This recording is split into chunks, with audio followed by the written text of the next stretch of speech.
27. Call the roll, please. Mr. Dahl? Here. Mrs. Dernbaugh? Here. Dr. Graff? Here. Megan Sparks? Here. Dr. Rohr? Here.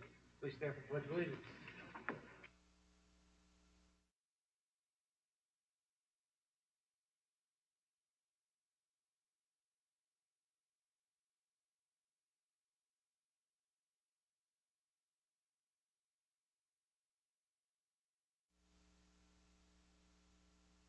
Next on the agenda is honors. I think you're here today, right? We need a motion. Need a motion. Oh, yeah. Motion to approve the agenda as presented. Second. Call the roll, please. Mr. Dahl? Yes. Mrs. Dernbaugh? Yes. Dr. Graff? Yes. Megan Sparks? Yes. Dr. Rohr? Yes, honors.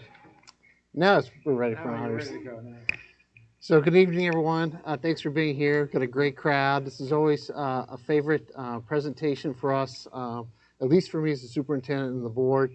It's a night we get to recognize some of the work that goes on, takes place in our classrooms. So we're excited to have our teachers and some of our support staff and administrators here tonight to receive their classroom grants from the Centerville Education Foundation Committee. So I'd like to introduce Rajiv Goel and Mrs. Tennant, who's going to come up and talk about some of the grants that are going to be awarded tonight.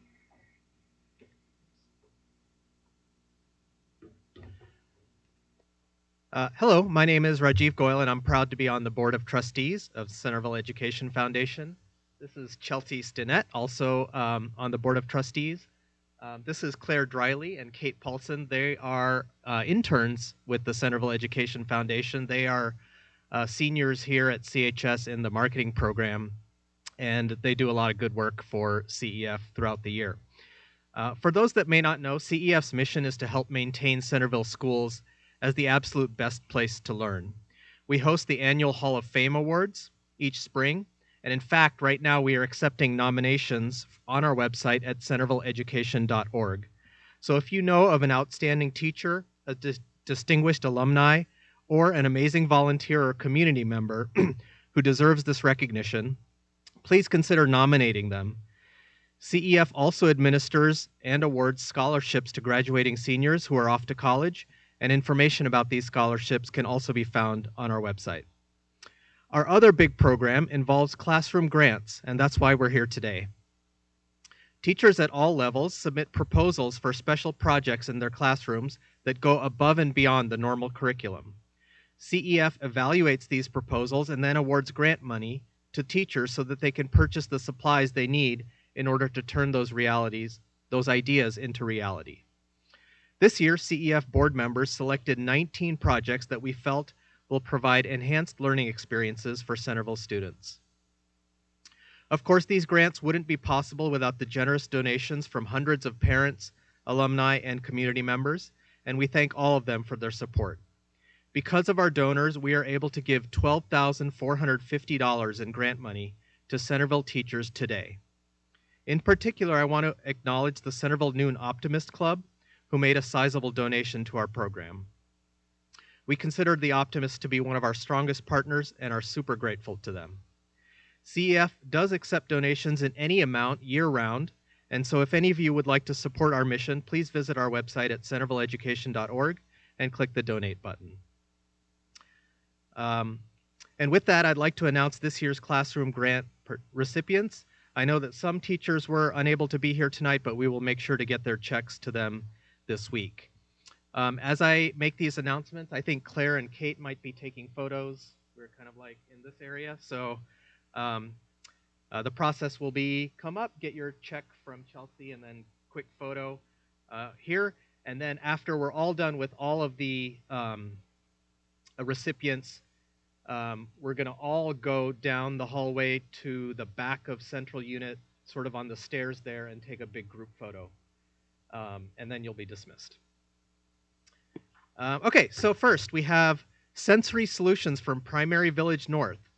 Bethany Pulsifer, Sarah Jacobs, Bonnie Spears, Abby Schultz, and Grace Morris. This project aims to establish a sensory area to support students in developing self-regulation skills. The grant money will be used to purchase items such as a small trampoline, sensory lights, a wall sensory board, a rocker chair, and a workout mat. Congratulations.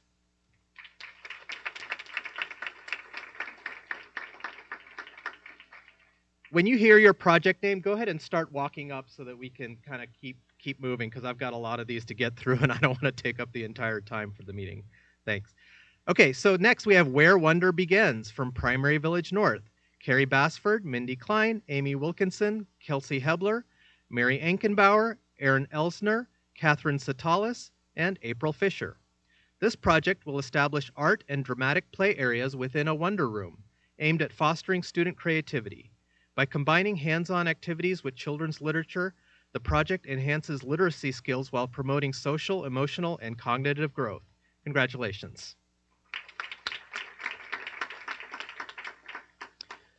Little Elk Atelier from Primary Village North.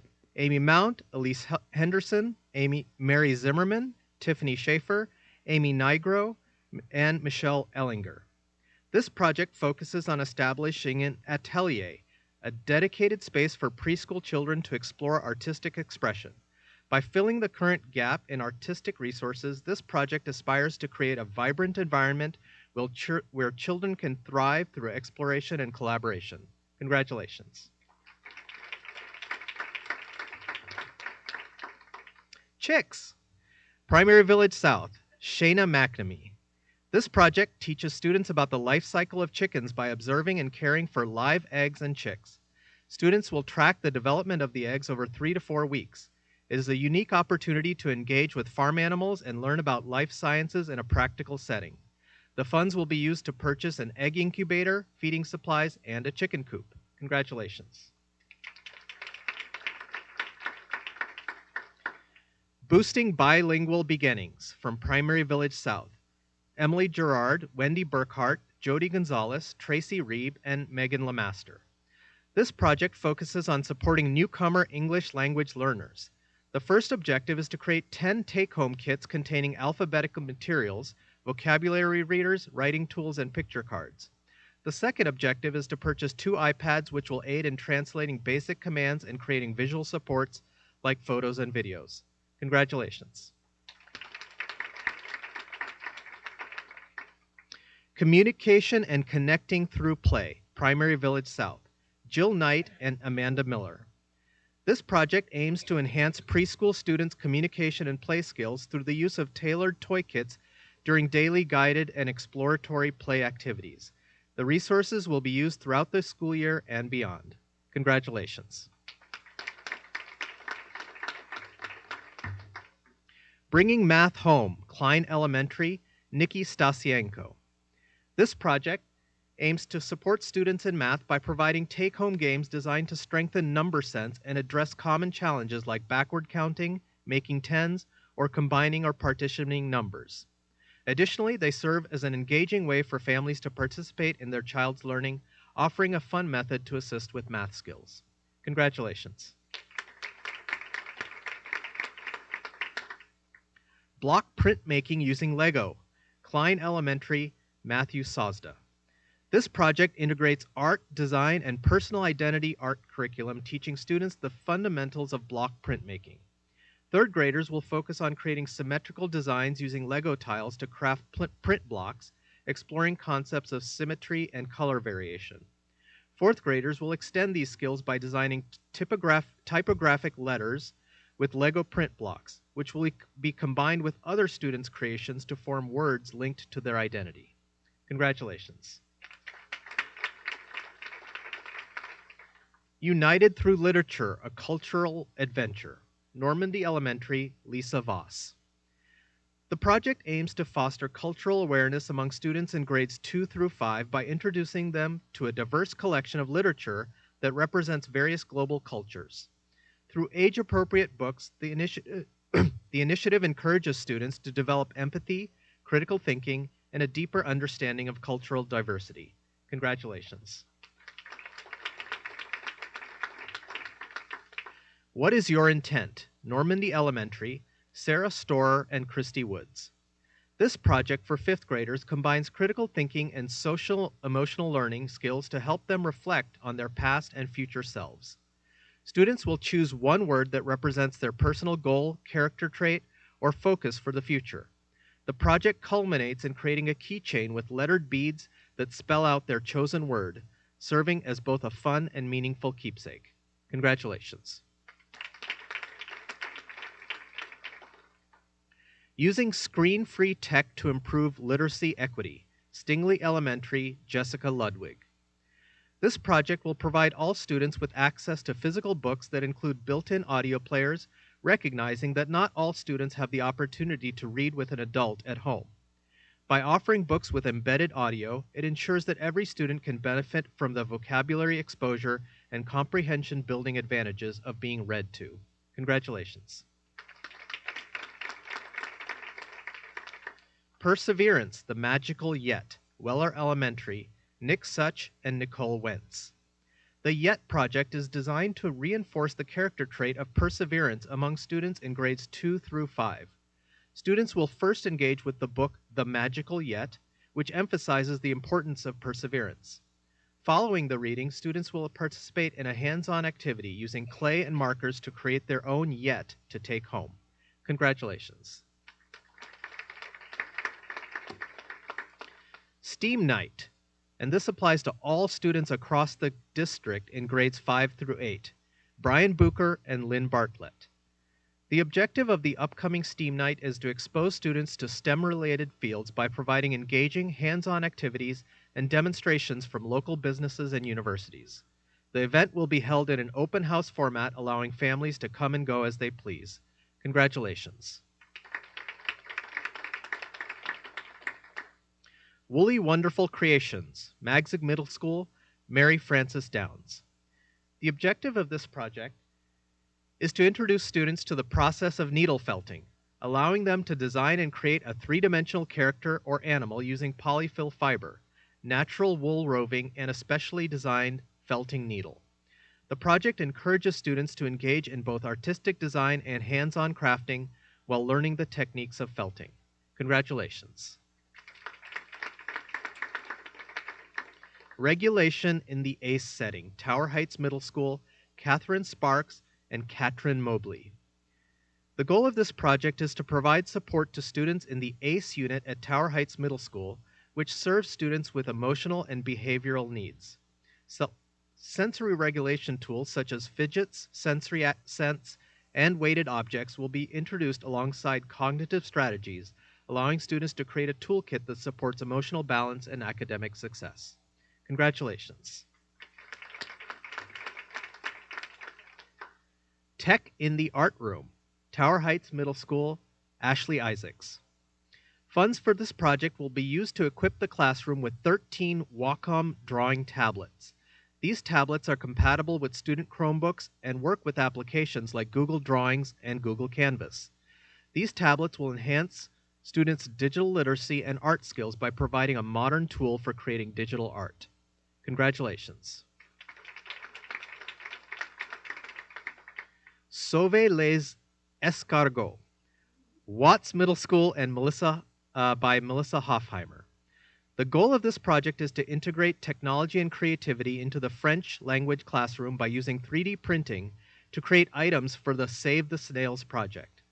This initiative encourages students to learn basic CAD design, create personalized snail-related products, and write in French about their snails. Congratulations. Supporting Literacy in ELL Students with Playaways, Centerville High School by Christy Sanderman. This project focuses on curating a collection of audiobooks that reflect diverse cultures, experiences, and narratives that resonate with ELL students. These titles, which include immigrant stories, memoirs, and cultural tales, aim to engage students by offering relatable content while broadening their exposure to complex language and storytelling techniques. Congratulations. And finally, Chem Buddies at Centerville High School by Carly Monfort and Julie Summers. The Chem Buddies program allows CHS AP chemistry students to visit Centerville kindergarten, 3rd, and 6th grade classrooms to perform science demonstrations. The objective is to spark excitement and curiosity about chemistry and science in younger students, while giving the high school students the opportunity to gain experience in explaining complex scientific concepts. Congratulations.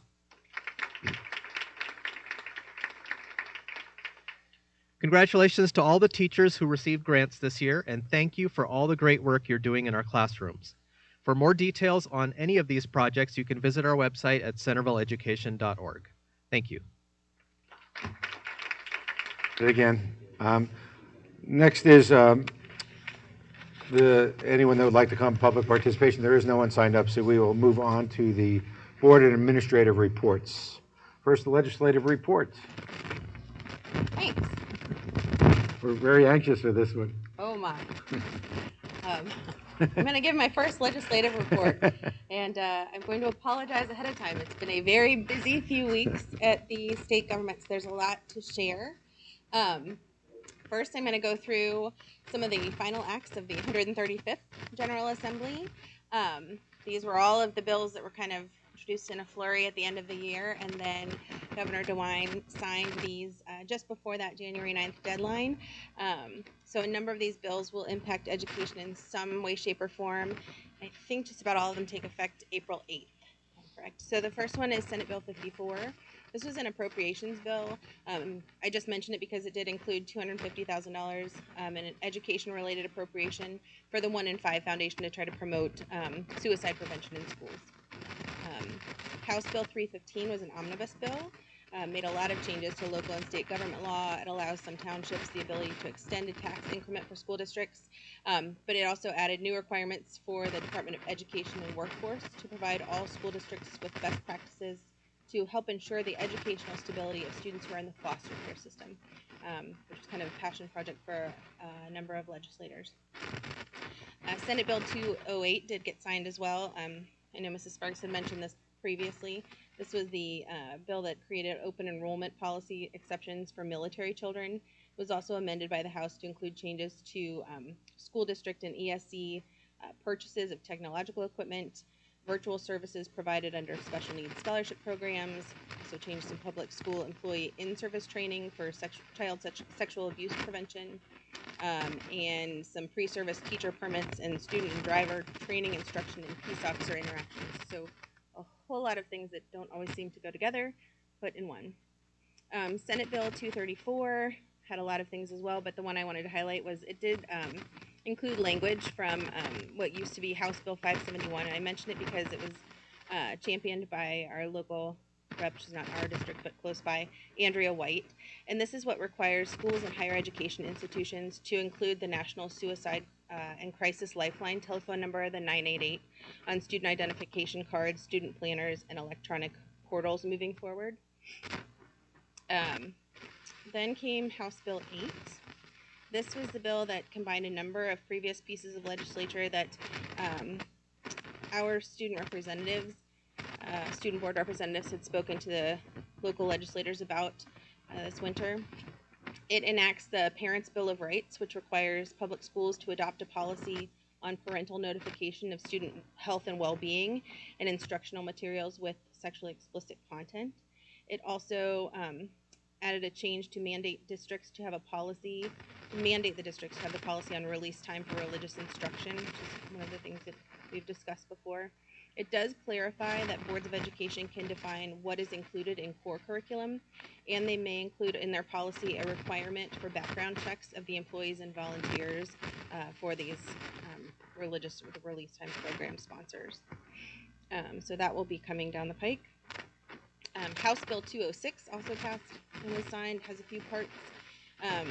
It's an interesting one. It alters the laws that are regarding student expulsion from public school. It states that the superintendent may expel a student when there is imminent and severe endangerment, defined as bringing a firearm or knife to school, a bomb threat, causing serious physical harm to someone, or an articulated or verbalized threat, which would include a hit list, social media posts, or manifesto that would lead a reasonable person to conclude that the student poses a serious threat. The bill then allows the superintendent to extend the expulsion by 90 days at a time without a limit. So that's the change, primarily because the limit previously was 180 days, and then students were to be readmitted to school. It does allow the school board to create a policy allowing the superintendent to determine conditions that an expelled student would need to meet in order to return.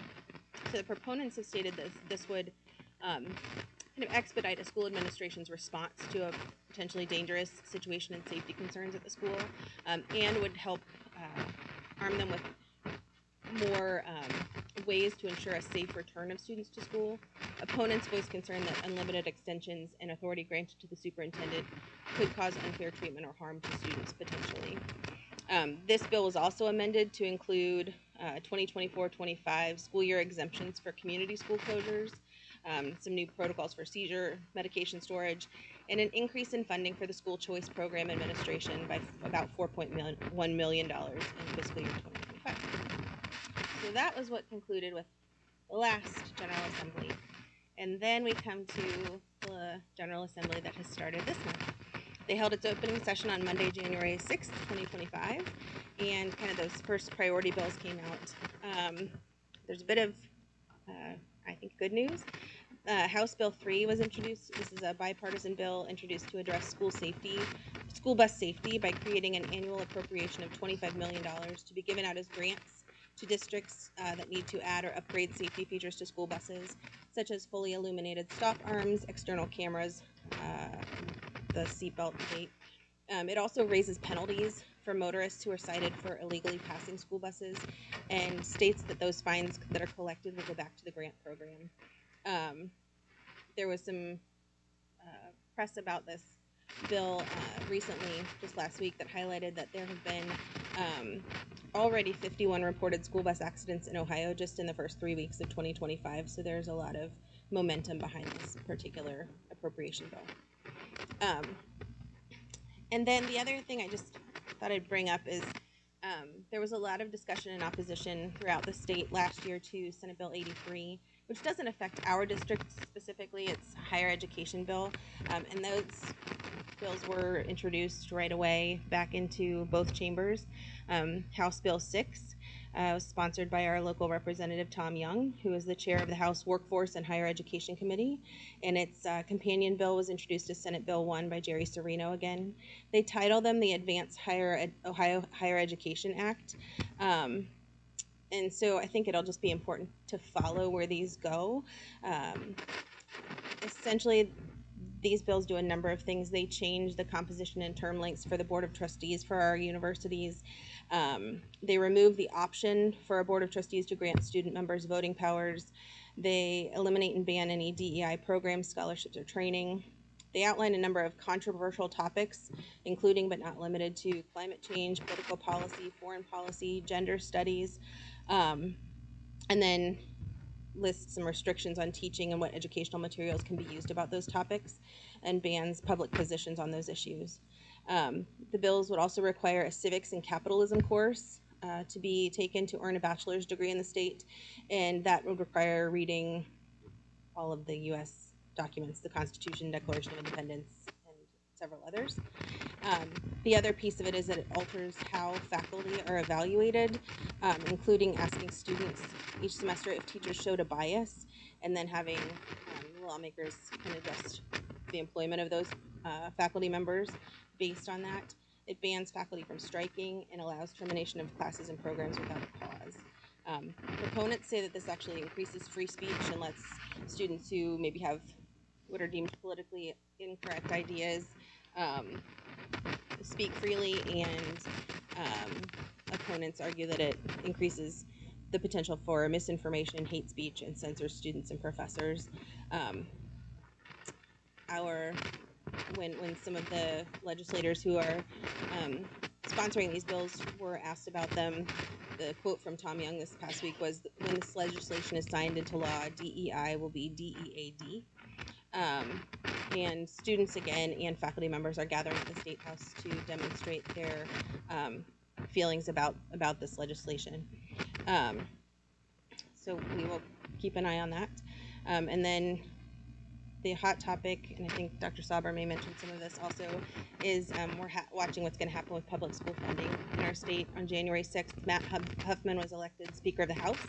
And you may have seen or read in the news that he has made several comments about his feelings about the Patterson Fair School Funding Plan and whether or not implementing the third phase of that this year will be sustainable. There's been a bill introduced aiming to decrease the state income tax to a flat 2.75%, which would also affect school funding. So there is going to be a lot going on in that realm as well, with the biennial budget process starting now with Governor DeWine's budget. And hopefully by June, there should be 3 versions of the budget that we will have to assess and watch for.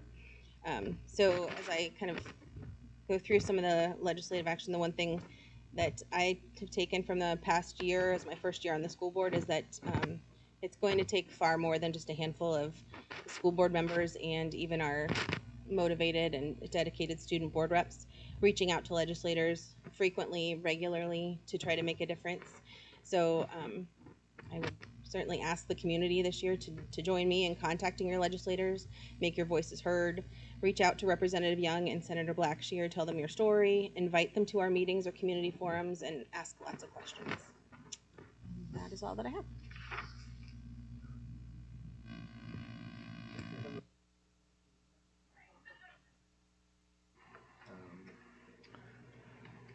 Yeah, we'll save some comments toward the end, okay?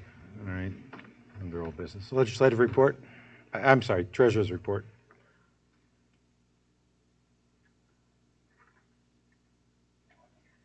Good evening, everyone. As Dr. Graff mentioned, I am going to talk a little bit about state funding and the biennial budget tonight. So let's start first by talking a little bit about our current year 2025 state funding. So I don't necessarily expect all of you to remember this, but this is one of the slides from the presentation that I gave to you last January. So 1 year ago today, we were comparing fiscal year 23 to fiscal year 24 funding, and our base funding was identical from 1 year to the next. And so we were talking a lot about the guarantee and how we're a guarantee district. That guarantee amount moves as the phase-in changes from 1 year to the next of the Fair School Funding Plan, but we are solidly and squarely on the guarantee. So I wanted to share with you what 2025 looks like. It's exactly the same amount of money in terms of how much we're receiving from 23 to 24 to 25. Again, there was some transportation funding that increased last year, another very small increase this year. Preschool funding went up just very slightly. So we're receiving a few more state dollars in those categorical areas, but our state funding, according to the state funding formula, is identical in 23, 24, and 25.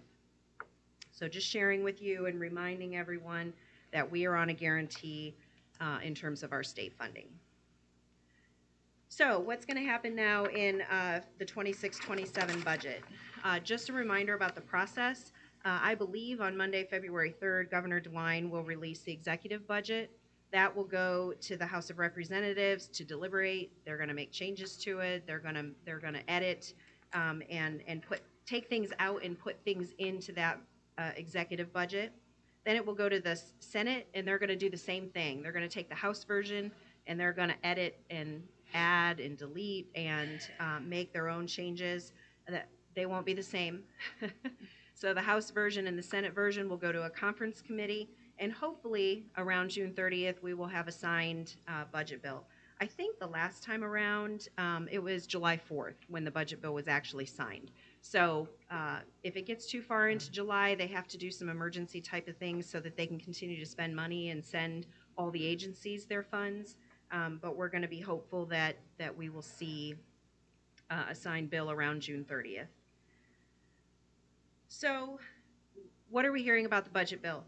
Dr. Graff alluded to that a little bit, and so I wanted to just throw up a few of the headlines that we're seeing. Is Ohio K-12 funding unconstitutional? The Ohio speaker says that there's going to be changes coming to education, to school funding.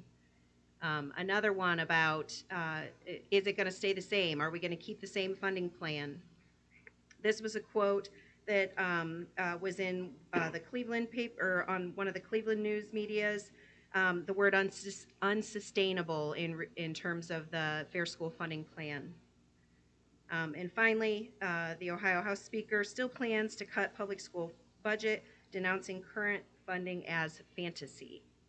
So these are the articles that we're seeing. I'm not seeing anything positive about school funding. I'm hearing it from our state organizations, from OASBO and from BASA and from OSBA, and the things that they're going to be fighting for in terms of phasing in the Fair School Funding Plan. But I am not seeing that in any of the media outlets. I don't think anyone else is either. So I'm going to show you a quick clip, and this is from Ohio House Speaker Huffman. This is what he had to say about the Fair School Funding Plan. He references at the very beginning of this the Cupp-Patterson Plan. That's the old name for the Fair School Funding Plan. So I want to make sure that there's no confusion there, that this is in reference to the Fair School Funding Plan.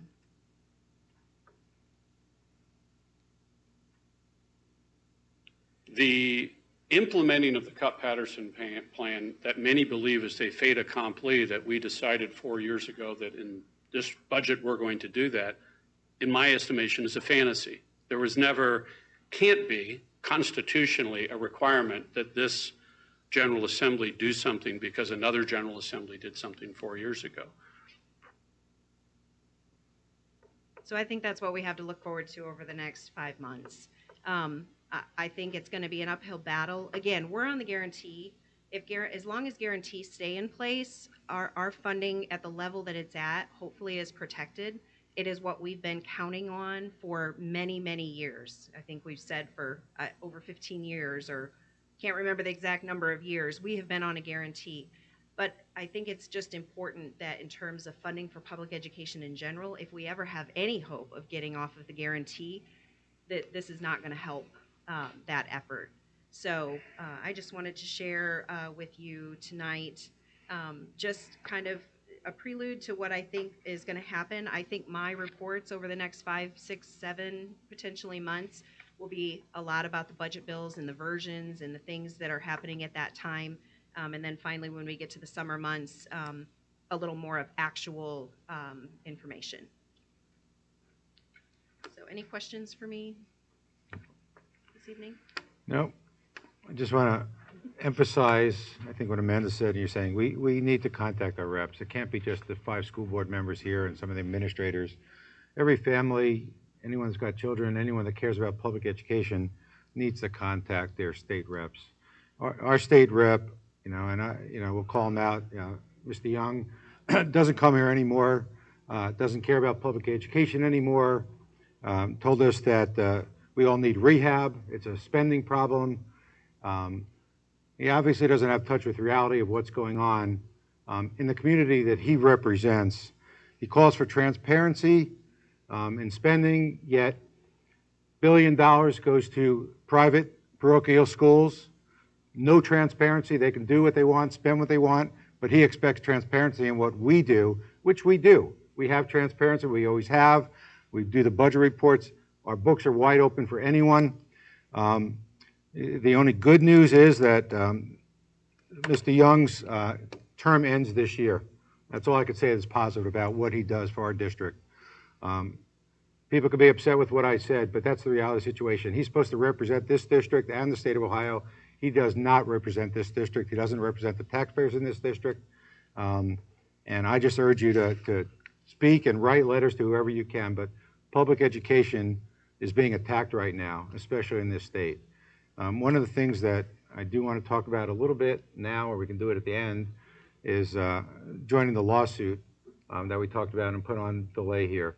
I think it's time we join that lawsuit and show our support, because public education is being killed and undermined, and more money and more money and more money is going to charter private parochial schools and taken away from public education. We need to show our support, and hopefully if we do it, some of the others around this area and this region will do the same. So we could talk about that now or later, and if it's something that we want to proceed with, but I would recommend that we start doing that. So. Dr. Rohr, we have 2 more years. Even worse, you just ruined my night. Thanks, Megan. I apologize. Yeah, that's okay. So, do you want to talk about the funding of the thing now, or you want to do it in old business? Or does anyone have any thoughts about it? I would just like to know, I know we started this conversation a while ago.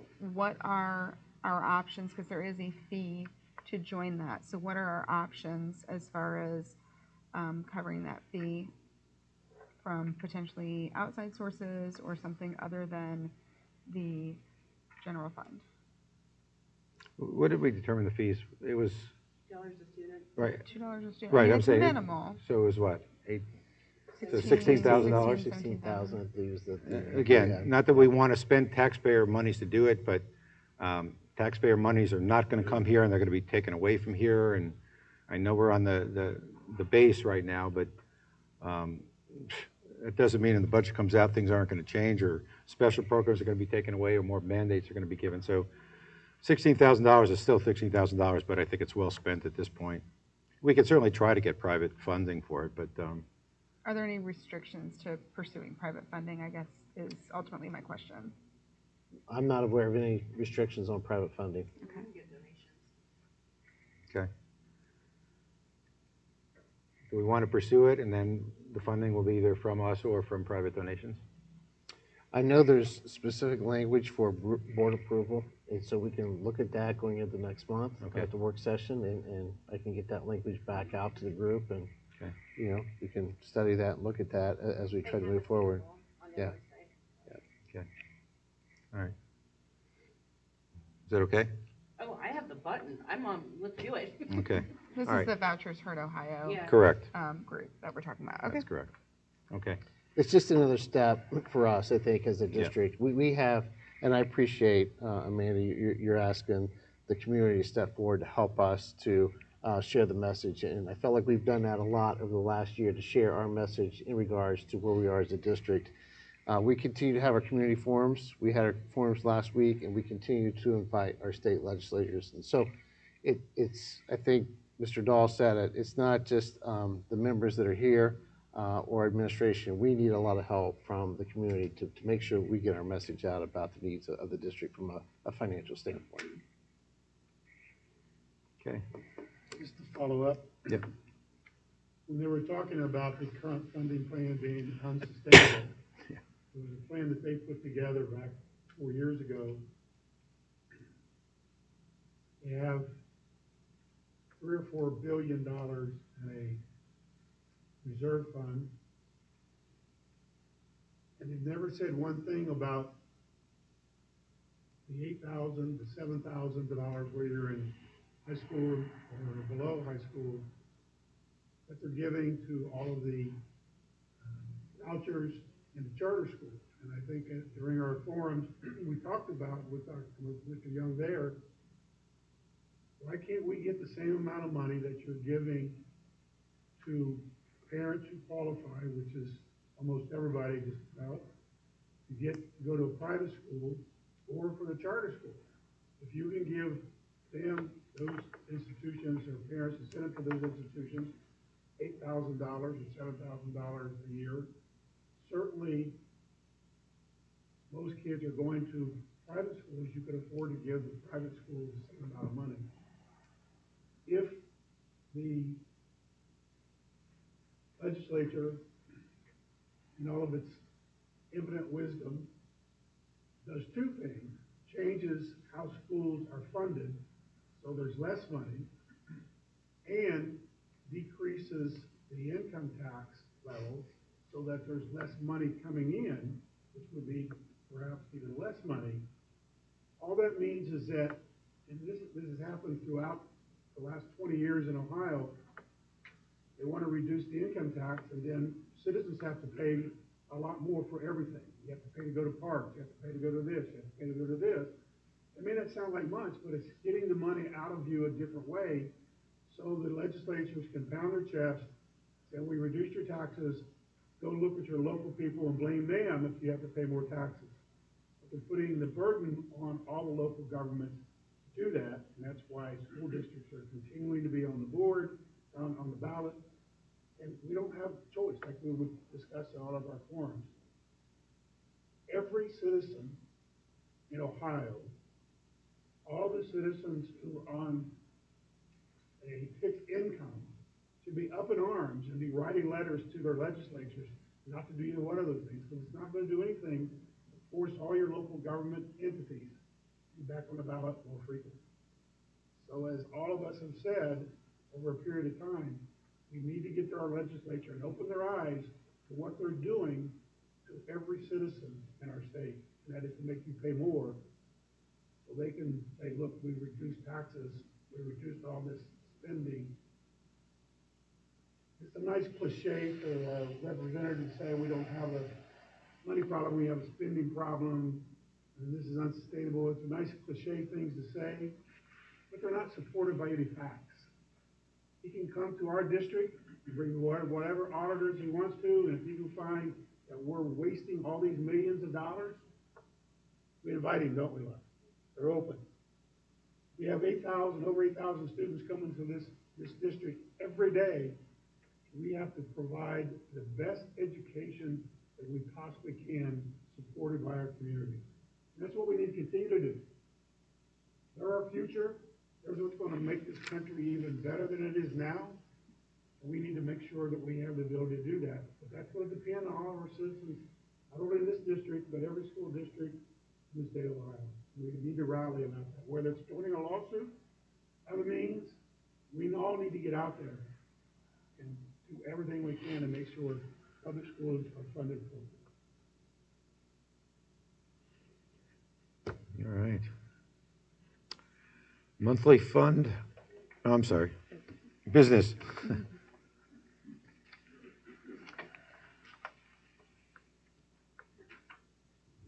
Good evening. So last week, I was here and talked about a resolution that's on the agenda for tonight about being able to sell obsolete equipment. We utilize GovDeals for that for a majority of the time. GovDeals is a way to auction things off online. We're able to bring in money. One of the items that we did sell last year was our 1997 Lumina that we've utilized here in the district for quite a long time. To be able to take and transport our special needs students out into the community, to be able to provide them opportunities for some work experience. Some of the local grocery stores, the local drug stores, the local community invites those students in. Our teachers go with them. They gain some valuable experience in the workforce and look at some options that they have. And so last week, Mr. Dom and I were able to go over to the Public Works here in Centerville, and the police department was working on a car donation for us. They're making a transition from the Ford Explorers that they currently have to Chevy Tahoes, and they're making that transition.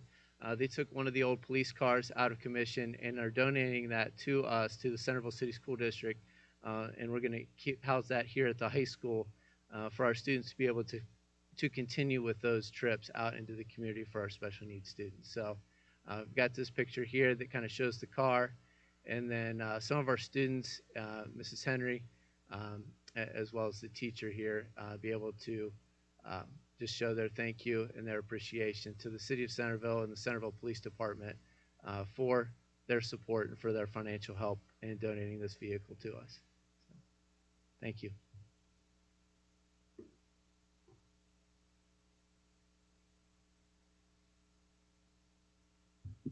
Thank you, Dr. Rohr. I provided the board with two handouts, traditional staffing update spreadsheet and a copy of our 2025 spring recruitment schedule. So I'd like to start this evening with staffing update.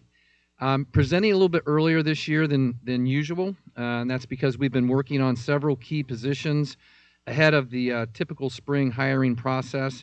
And as a result, we wanted to share some of that work with you in the community here this evening. I'll detail that work here tonight, but first I wanted to provide you with a very brief traditional staffing update as reflected on your spreadsheet.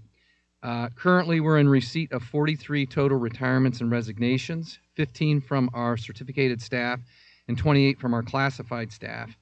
We've effected 5 internal transfers, and we're currently taking additional transfer requests for the 25-26 school year until March 3rd.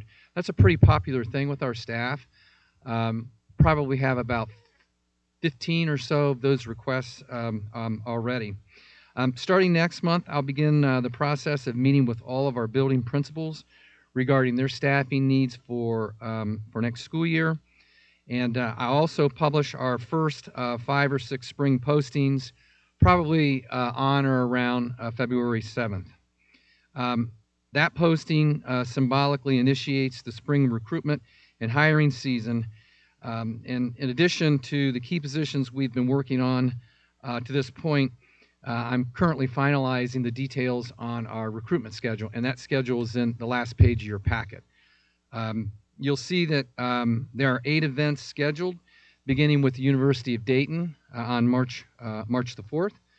And we will conclude formal recruitment on Thursday, April the 17th, with our annual candidate night. So some key personnel work to date. I've already introduced our new athletic director, Mr. Brandon Hahn, to you in November. That was a key hire and a very comprehensive process that we went through. Brandon's off to a great but very busy start, including helping me with the hiring of our new head football coach, Mr. John Puckett. Coach Puckett was our only internal applicant, and he was selected from a very competitive field of 20. The selection process was thorough, and it included the consideration of 2 very successful external candidates. Coach Puckett is also an intervention specialist here at Centerville High School. He's been a member of our coaching staff for 16 seasons, and he quickly rose to the top of our applicant pool during the selection process, and he was a unanimous choice for the job. I met with Coach Puckett last Friday and congratulated him, and he expressed to me at that time how excited he was to lead the Elks football program. So congratulations to Coach Puckett. Currently, we're working on the selection process of building principals at both John Hole Elementary and Primary Village North. These positions are becoming vacant as a result of retirement of 2 outstanding individuals who have served the district in their administrative roles for a combined 31 years. That is Mindy Klein from PVN and Lisa Mays from John Hole. We wanted to move very early on with these selections to ensure that we had the highest quality of candidates to choose from. And we interviewed 20 applicants last week, and there were at least 3 or 4 applicants in that process that were considering positions in other districts. So very, very glad that we are on the time frame that we were on. I posted both of those positions on January 3rd. We had a total of 48 applicants, most of whom applied for both of the positions. Mr. Wesney, Mrs. Colopy, and myself, we conducted the paper screening process January 14th through the 21st. As I alluded to, we narrowed the applicant field to 20. We held preliminary interviews for those 20 applicants last Wednesday and Thursday. I made a bunch of friends last Wednesday when it was 50 below zero, and I had the temperature keeps going down, doesn't it? I had Mrs. Colopy and Mrs. Allen from PVS and Mr. Bokey from Weller Elementary. They helped Cherie and I go through that process, and that was a lot of work, and I'm really very grateful for their help and just glad that we got that work done.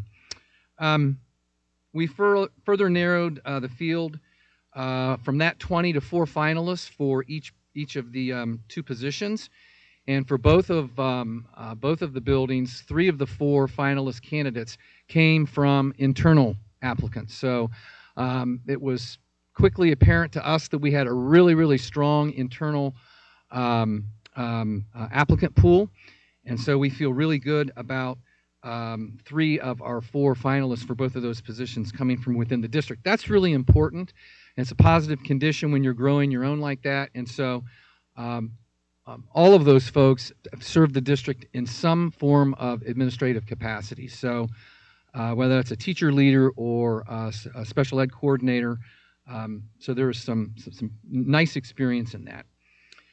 The final interviews for PVN will be held this Thursday evening, and the final process for John Hole will be on February the 12th. So finally, I'd just like to say thanks in advance to both of the buildings have a building level team that they self-selected as one of 4 interview committees, in addition to an elementary principal committee, a committee of the central office staff, and Mr. Wesney will have a committee with PTO input as well. So all of them will contribute to that selection process. And so by this time, Friday, we'll have a new PVN principal. And by early February, by hopefully the 13th or so, we'll have our new John Hole principal. So with that, I'll take any questions that the board may have. Okay, thank you.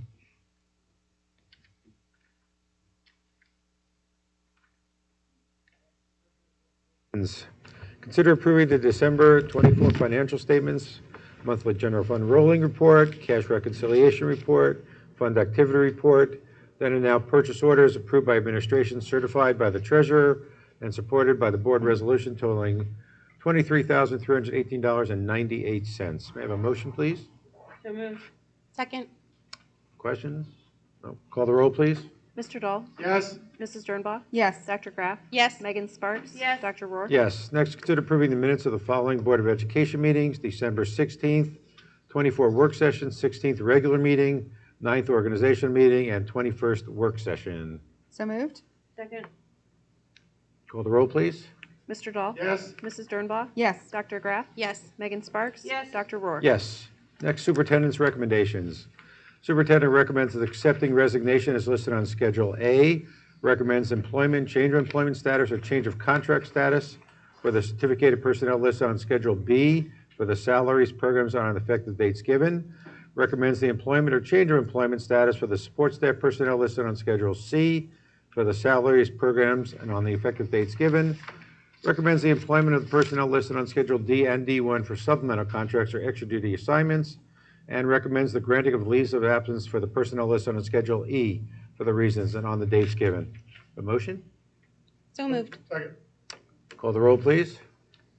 Mr. Dahl? Yes. Mrs. Dernbaugh? Yes. Dr. Graff? Yes. Megan Sparks? Yes. Dr. Rohr? Yes. And as was just presented, consider approving a resolution declaring certain items of personal property obsolete and unneeded, and authorizing the superintendent or his delegate to sell the personal property. So moved? Second. Call the roll, please. Mr. Dahl? Yes. Mrs. Dernbaugh? Yes. Dr. Graff? Yes. Megan Sparks? Yes. Dr. Rohr? Yes. Consider approving the following firms to provide legal services to Centerville City Schools for the calendar year 25. Squire Patton Boggs, Frost Brown Todd, Bricker Graydon, Coolidge, Wall, Walmsley, and Lombard, Ohio School Boards Association, and Hunter Consulting. So moved. Second. This is a process we go through every year, just designating these people have been with us for quite some time now. Call the roll, please. Mr. Dahl? Yes. Mrs. Dernbaugh? Yes. Dr. Graff? Yes. Megan Sparks? Yes. Dr. Rohr? Yes. Next, consider approving the calendar changes, specifically the locations for each work session for the 25 calendar year. For a motion? Yeah. So moved. Second? All right. Go ahead. So just a quick explanation. So the dates and times have not changed. As a board, we have decided to look at various locations throughout the district. And so our work sessions will move from various places. We do have a few of our work sessions where it's a combined regular meeting and a work session. Those meetings will take place here in this building, just like we have always scheduled. But starting in February, our work session will be at Primary Village North, and we have a schedule that will get posted after tonight's meeting of all the locations and changes in the locations for our work sessions. We have done that before, Dave and I remember, Yep. and it really gets us out in the community, get us out in every one of the schools. And so members in that community can come to the meeting at their community school. I think it's a good way to, again, engage with the community. Call the rolls. Mr. Dahl? Yes. Mrs. Dernbaugh? Yes. Dr. Graff? Yes. Megan Sparks? Yes. Dr. Rohr? Yes. Next, consider approving the Centerville City Schools Special Education Policy and Procedures following the Ohio Department of Education Workforce Model Policies for the 24-25 school year. So moved? Second. Call the roll, please. Mr. Dahl? Yes. Mrs. Dernbaugh? Yes. Dr. Graff? Yes. Megan Sparks? Yes. Dr. Rohr? Yes. Next, consider a resolution to authorize the Board of Education to adopt appropriate design requirements for donated items that contain the official mottos of the United States of America and the state of Ohio. So moved. Second? Questions? Call the roll, please. Mr. Dahl? Yes. Mrs. Dernbaugh? Yes. Dr. Graff? Yes. Megan Sparks? Yes. Dr. Rohr? Yes. Next, any final comments regarding past or old business from the Board of Education? I know they've all left, but I'd just like to say congratulations again to all of the CEF grant winners. I sit on the CEF Board of Trustees, and that is one of my favorite duties as a trustee, is going through the grant proposals. And I think once again, our staff has hit it out of the park with some of their super unique ideas, so. Great. One last thing for No, me, just, yeah, go ahead. January is School Board Appreciation Month. Yeah. I know we think we put something out earlier in the month of January. Just an opportunity to publicly just thank everyone on the board for their work. I don't think people realize how much time goes on or how much time you give up behind the scenes. I know I appreciate your efforts and your work to support our students and our staff in this community. So thank you. It's much You're appreciated. welcome. One last thing that I have, we talked about, when Amanda was talking about the House bills, the one that's involved the release of students for religious study. Just, we are in the process of developing our plan right now. We've talked about it, and hopefully we'll have that done fairly soon, looking at what we consider core curriculum, which will be pretty much everything. So we'll get that done and out to the public soon. Motion for adjournment. So moved. Call the roll, please. Mr. Dahl? Yes. Mrs. Dernbaugh? Yes. Dr. Graff? Megan Sparks? Yes. Dr. Rohr? Yes, thank you all for coming.